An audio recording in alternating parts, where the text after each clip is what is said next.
The Cursed Peaks. Decades ago, a group of experienced skiers set out on an expedition to a remote mountain deep within the frozen Siberian wilderness. They managed to set up camp, but never completed their journey. Days later, their bodies were found in horrifying conditions, half naked, mutilated, scattered across the snow with no trace of an attacker.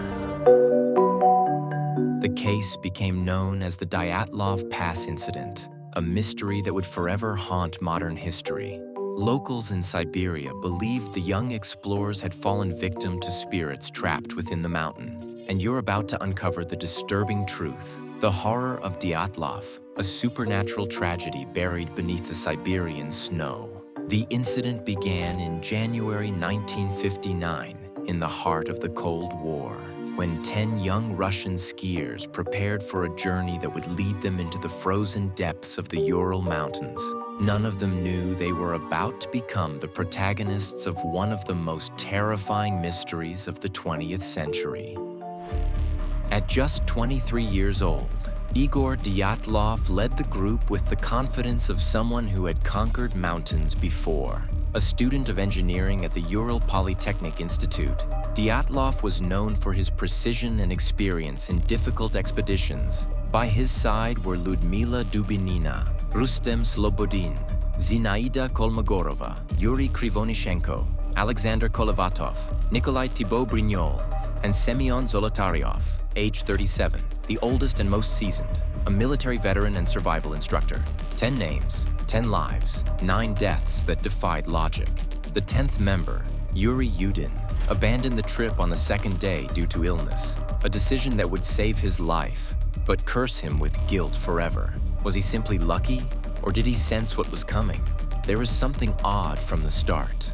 A military bandage found among their supplies, marked with symbols that didn't belong to any known unit. Their destination was Mount Otorten, which, in the Mansi native language, translates ominously to "do not go," an ancient warning, one they ignored. This was not a reckless adventure. It was a Category 3 expedition, the highest level of difficulty in the Soviet system. Each member was an expert skier and mountaineer, trained to endure the harshest Siberian conditions. None of them could imagine the horror waiting for them in the white silence ahead.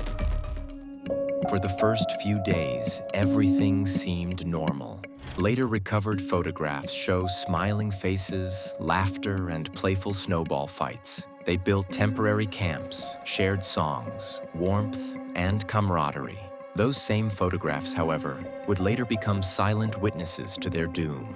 The group's route took them from Sverdlovsk to Ivdel, then to Vizhai, and finally toward the abandoned settlement of Gora Otorten, following a northern path. It was a familiar route for expert skiers, but nature had its own agenda. Dyatlov's diary, meticulously written until the final day, reveals that on January 31st, they began their ascent toward the mountain pass. The weather worsened, the snow thickened, and something unseen began to change in their behavior. The ascent, the detour, and the mystery. Many believe that the creatures people call Yeti are elusive by nature, which explains why most photos of them are blurry and distant. But the photograph taken by the Dyatlov group was blurred for a darker reason. Cameras in the 1950s didn't have autofocus. The image was snapped in haste, as if in terror. Someone or something was chasing them. On February 1st, the skiers neared their goal. Yet something made them change course. Instead of following the original route through the sheltered valley, they climbed toward the slopes of a mountain the Mansi people called Kholat Syakhl, translated as Mountain of the Dead. Why did they change direction?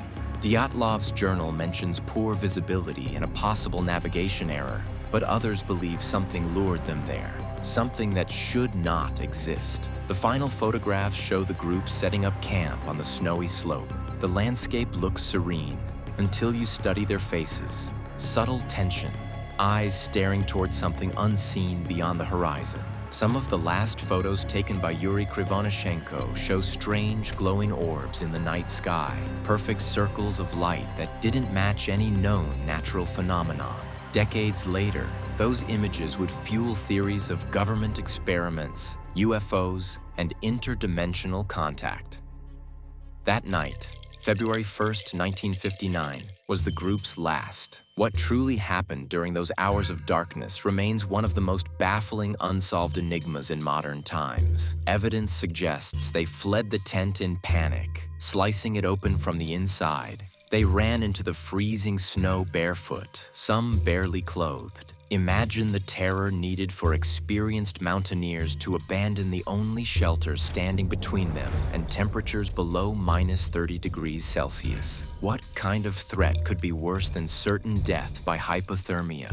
The footprints found in the snow didn't show chaos. They showed order. They walked calmly, almost in a line, as if following unseen instructions. Further analysis revealed something even stranger: circular patterns near some footprints, indicating disorientation, or perhaps that they were moving under an unnatural influence. After that night, the mountains fell silent. No signal, no radio contact. The only person who noticed something was wrong was Yuri Yudin, the survivor. The team had promised to send a telegram upon finishing the expedition, but the message never came. Weeks later, search parties were launched. What they found would defy every logical explanation. When the first rescuers arrived, they found the tent partially buried in snow, its fabric torn from the inside out, boots neatly arranged, equipment untouched. It was as if something unseen had interrupted the mid-routine. In the following days, the bodies were discovered, scattered across the mountain, half-clothed, some barefoot, with massive internal injuries but no external wounds. No avalanche, no wild animal, no known weapon could have caused such trauma. It was as though an invisible, silent, and immensely powerful force had swept through their camp and vanished without a trace. The Soviet government moved quickly.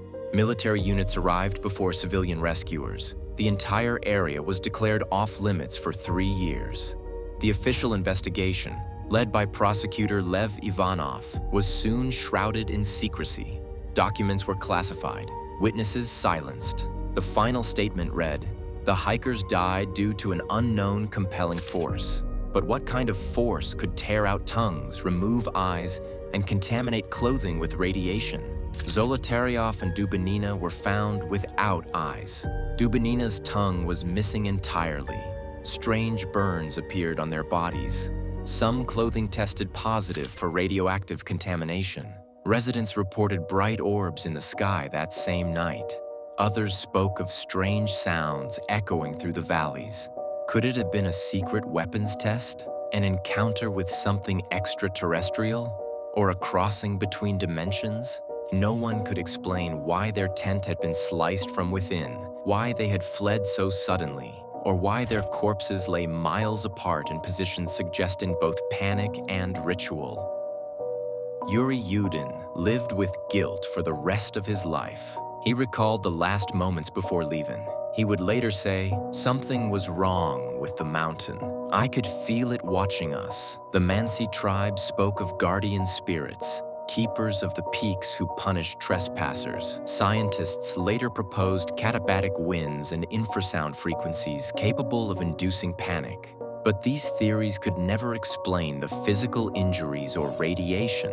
The Soviet Union tried to bury the truth under layers of bureaucracy. Decades later, in 2019, a new investigation claimed the deaths were caused by a small avalanche. Yet the theory failed to account for the missing organs, radiation, and scattered bodies. Over 60 years later, the Dyatlov Pass incident remains one of humanity's most enduring mysteries, a chilling reminder that some mountains should never be climbed. Where snow hides the scars of time, their voices still whisper. Each gust carries the echo of that final night, a night when curiosity met the unknown. If you enjoyed this story, remember to like this video, subscribe, and join me next time as we explore the world's most haunting mysteries. Until then, keep your lanterns lit, because some peaks are cursed forever.